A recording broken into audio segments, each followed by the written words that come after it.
Bonjour et bienvenue dans cette nouvelle vidéo de Vivre sainement sur Patrick Cohen, mensonge de propagande sur le glyphosate Roundup de Monsanto. Le 30 mai 2018, Yannick Jadot était l'invité de l'émission de propagande des lobbies appelée C'est à vous sur France 5, le service public payé avec nos sous.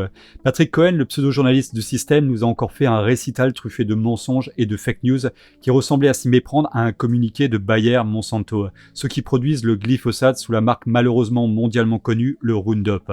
Ce Roundup fait la polémique pour ses nombreux problèmes sur la santé comme des cancers et des déformations sur les fœtus, entre autres. L'Argentine est l'un des nombreux pays dévastés par ces déformations et les femmes près des exploitations agricoles utilisant le Roundup ont des taux anormalement élevés d'enfants déformés. Je ne mettrai pas d'image ici pour ne pas heurter la sensibilité de certains, mais si vous voulez voir les effets néfastes de ce glyphosate, je vous conseille de regarder les photos d'un photographe engagé, le formidable Pablo Piovano. C'est juste révoltant que nos gouvernements laissent faire ce massacre et que ce Patrick Cohen fasse un monologue rempli de contre-vérités et de fake news sur un sujet aussi meurtrier. Partagez aussi cette vidéo massivement car ces gens mettent notre vie en danger et celle de nos enfants. Nous devons réagir très vite. Allez, on commence tout de suite. Sur les dangers du glyphosate, Yannick Jadot, est-ce qu'on est sûr de ces dangers? Mais est-ce que vous êtes sûr C'est la question que je pose d'abord. Non, et je suis désolé Yannick Jadot, la réponse est non. Donc là on voit la présentatrice dont je ne connais pas le nom et je m'en fous car elle est juste l'assistante de Cohen, c'est la potiche de service toujours d'accord avec son patron, on va l'appeler Nabila. Donc Nabila pose la question sur les dangers du glyphosate à Yannick Jadot qui s'apprête à répondre et là on peut assister à une scène inouïe. Le Cohen s'accapare la parole et martèle son opinion à coups de non, non et non, le glyphosate n'est pas dangereux. Alors non seulement le Cohen n'est pas l'invité, c'est normalement un journaliste chroniqueur, on pose une question à un invité, le minimum de correction et de politesse serait de laisser au moins répondre Yannick Jadot. Et là on peut voir Nabila s'incliner directement devant son maître et lui donner soudainement la parole. C'est vraiment juste un moment intense où on comprend l'histoire de la vie. Il y a le dictateur, le lèche-bot et l'opposant que l'on censure. L'OMS l'a classé cancérigène, ça c'est ce qu'on entend partout, et là non plus, c'est faux. En réalité, il y a une seule entité indépendante de l'OMS, le CIRC, agence de recherche sur le cancer, qui en 2015 a classé le glyphosate comme étant probablement cancérogène, au même titre que d'ailleurs que beaucoup d'autres produits comme la viande rouge. Alors il a raison sur le fait qu'il n'y en a pas qu'une seule, mais ce qu'il oublie de dire, entre guillemets, est que cette entité s'appelle le CIRC. Et que veut dire le CIRC? Centre international de recherche sur le cancer. Donc en gros, c'est la seule entité, c'est vrai, mais c'est la seule qui étudie les substances cancérigènes à l'OMS. On voit très bien que cet oubli est bien évidemment volontaire, vu l'angle donné à son discours pro-glyphosate. Le problème, c'est que le CIRC ne s'intéresse pas aux doses ou au degré d'exposition, il regarde la dangerosité absolue de la substance, mesurée pour l'essentiel en laboratoire sur des rongeurs. En gros, les rats et les souris à qui on a fait boire du glyphosate ou qu'on a exposé à de fortes doses ont développé des tumeurs. Mais ça ne dit rien des effets chez l'homme. Donc là encore, cet imposteur de journaliste dénigre complètement l'étude du CIRC, concluant au caractère cancérigène probable du glyphosate. En fait, et contrairement à ce que dit Cohen, le CIRC ne se fonde que sur des études publiées dans la littérature scientifique et écarte toute recherche menée par les industriels. Et il termine à nouveau sur un mensonge en disant que le CIRC s'est contenté d'analyser des études portant sur des rats et des souris de laboratoire.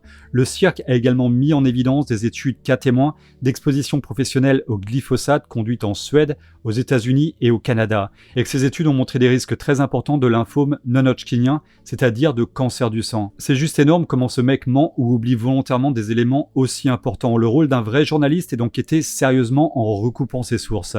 Là évidemment, le travail ne fut pas fait. Et là, toutes les études épidémiologiques d'envergure concluent à l'absence de danger. La plus aboutie en novembre dernier, 54 000 agriculteurs américains, laissez-moi finir, 54 000 agriculteurs américains observés, je savais que j'allais vous fâcher, observés pendant plus de 20 ans, 45 000 exposés au glyphosate, 9 000 qui ne s'en sont jamais servis. On compare les taux de cancer entre les deux groupes, résultat, aucune différence.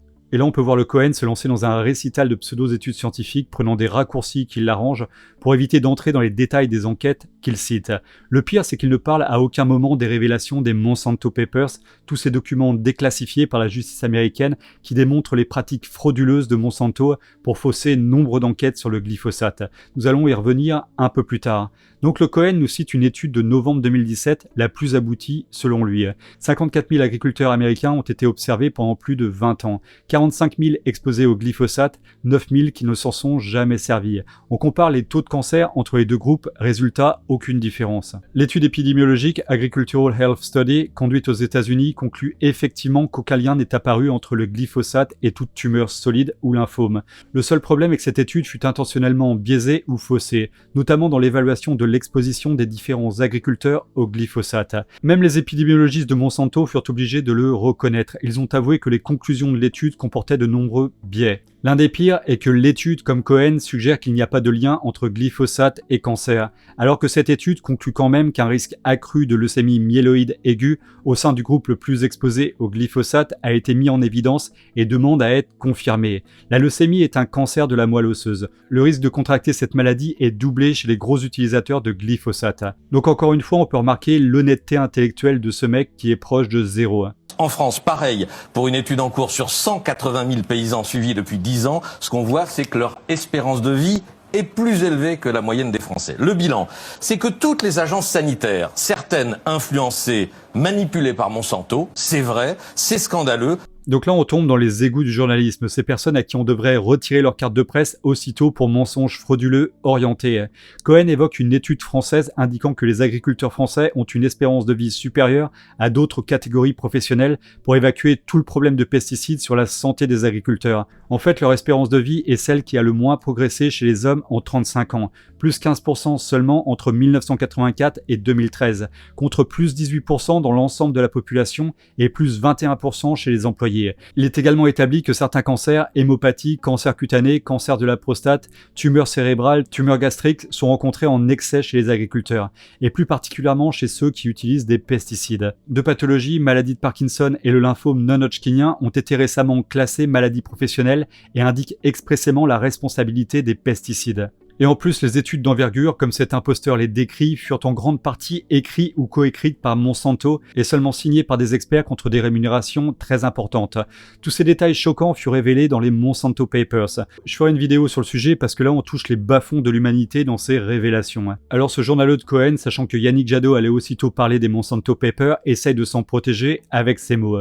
Le bilan, c'est que toutes les agences sanitaires, certaines influencées, manipulées par Monsanto, c'est vrai, c'est scandaleux, mais ça ne prouve pas que son produit est un poison. Alors il reconnaît très rapidement que certaines agences sanitaires dédouanant le glyphosate de l'apparition de cancer ont pu être influencées et manipulées, alors que juste quelques phrases auparavant, ce journaliste manipulateur les citait comme études d'envergure. En fait, pour lui, c'est juste un peu d'influence dans ses études, alors qu'en fait, le scandale est pire. Mais alors, vraiment pire. C'est l'un des pires scandales sanitaires révélés dans le monde entier. Les dizaines de milliers de pages qui constituent les Monsanto Papers dans la dernière vague a été déclassifiée à l'été 2017 et souligne la fréquence d'un usage, le ghostwriting, ou écriture fantôme. Alors c'est quoi donc ces choses-là? En fait, les employés de Monsanto rédigeaient des études bidons déclarant le glyphosate sans aucun danger. Puis des scientifiques renommés, sans lien de subordination avec l'entreprise, signaient ces études apportant l'apparence d'une expertise aux études. Bien sûr, ces scientifiques encaissaient une rémunération qui était énorme pour ces études complètement faussées. L'un des scientifiques révélés par ce scandale est le biologiste Henry Miller, dont ses études et articles sur les glyphosates étaient rédigés par des équipes de Monsanto. En 2015, Monsanto anticipait sa réponse à la publication de l'étude du cirque qui classait le glyphosate parmi les cancérogènes probables. Donc l'un des corrompus, Henry Miller, fut contacté par Monsanto et accepta de publier en son nom une étude rédigée par Monsanto. Juste quelques modifications légères furent apportées à la publication. Et Monsanto, après ces révélations, a complètement assumé. Des scientifiques de Monsanto ont simplement fourni la version de travail initiale, qu'Henry Miller a édité et posté. Les points de vue et les opinions exprimées dans cette tribune sont les siens. Et oui, c'était les siens, juste quelques phrases avaient été modifiées, mais bien sûr, c'était les opinions de notre scientifique corrompu, payé avec des sommes indécentes. Cette technique fut dévoilée dans des communications retrouvées de Monsanto. Il voulait dépenser moins d'argent pour corrompre des scientifiques.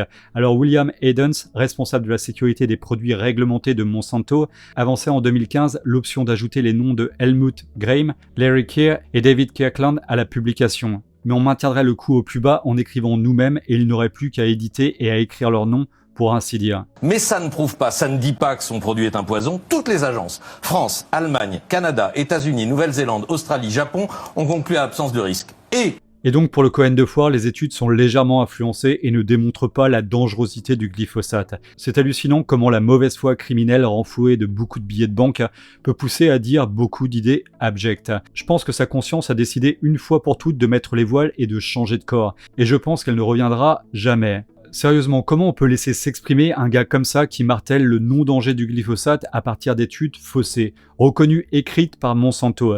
Ce gars aussi tape pour détruire les seules vraies études reconnaissant les dangers véritables du glyphosate sur notre santé. Ce gars est condamnable pour ses propos qui ne sont uniquement que de la propagande Monsanto. Alors restez bien avec nous pour le dernier extrait car celui-ci montre très bien encore l'hypocrisie de ce journaliste à la solde du pouvoir. Abonnez-vous également à la chaîne et rejoignez-nous sur Facebook pour rester en contact si la chaîne venait à être suspendue. Car oui, ça pourrait arriver. Partagez aussi cette vidéo massivement sur les réseaux sociaux car ma chaîne fut limitée en diffusion sur le sujet de la crise. Un dernier point, YouTube a démonétisé toutes les vidéos de la crise, sauf pour les grosses chaînes de news comme BFM TV. Alors j'ai ouvert une cagnotte pour tous ceux qui pourraient m'aider par une cotisation mensuelle. Je vous remercie vraiment tous d'avance. Ce que dit l'OMS, pas dans les mains de Monsanto, l'OMS, dans un rapport commun avec la FAO de mai 2016, voici ce document, vous le connaissez, c'est que le glyphosate est peu susceptible de présenter un risque cancérogène pour l'homme, c'est écrit en toutes lettres. Donc là encore, ce gars sort un argument totalement faussé. Il sort un rapport de l'OMS et de la FAO, Food and Agriculture Organization, de mai 2016, disant que ce rapport indique que le glyphosate est peu susceptible de présenter un risque cancérigène pour l'homme.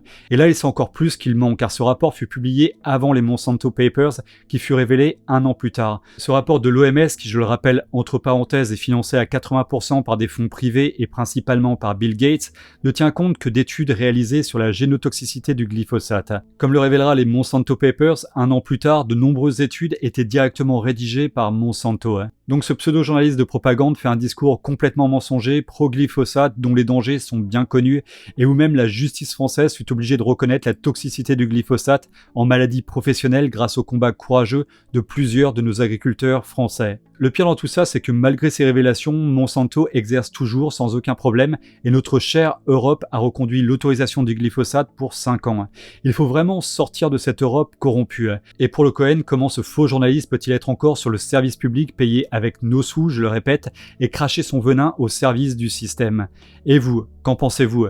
Voilà, cette vidéo est terminée pour aujourd'hui, j'espère que vous l'avez appréciée. Si c'est le cas, cliquez sur j'aime et partagez massivement sur les réseaux sociaux. Abonnez-vous à la chaîne si ce n'est pas encore fait et à très bientôt pour une prochaine vidéo sur Vivre Sainement.